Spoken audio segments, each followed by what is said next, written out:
There is nothing quite like seeing the damage firsthand, or rather stepping through it. This was a front lawn until this creek burst its banks, pouring through the community.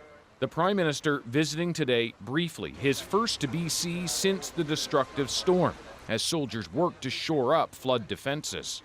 12 days ago, the water would have been above my head here, so things have improved. But the cleanup, it's going to take months, if not years, cost billions, and that's before we even talk about the necessary improvements to flood defenses, which have been proven to be woefully insufficient.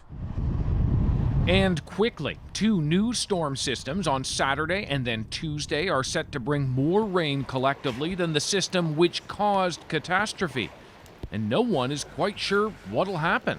And the ground is supersaturated. This is a situation we have never faced before. It's not just that 20 centimeters of rain is expected, but the system will melt snow at higher elevations, pouring down into valleys and again threatening to overwhelm highways and inundate communities. Unleashing 3 storms back to back to back, it's our responsibility to allow all of the other parts of society to know how serious that could be. And again, I can't overstate the uncertainty. My fear is if the Nooksack overflows again. The Prime Minister was able to drive to one community where the water has receded. Some areas, though, are only accessible by air, like the Shaken First Nation, caked in a meter of mud that trampled and crushed most everything in its path. As much as this is BC's nightmare, it'll also be the federal government's problem.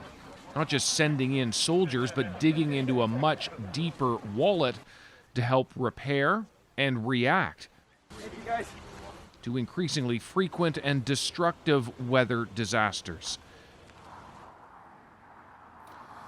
And with more storms on the horizon, Ian, there is certainly some roads that have been reopened in recent days that are now set to close again over fears there will be new flooding. The Prime Minister meeting with the Premier this evening, talking about just that and the big costs to try to restore everything that's out there. Already there are some roads that have been completely washed away, 5 to 6 kilometers of roads in some cases that have just fallen into a much bigger river system.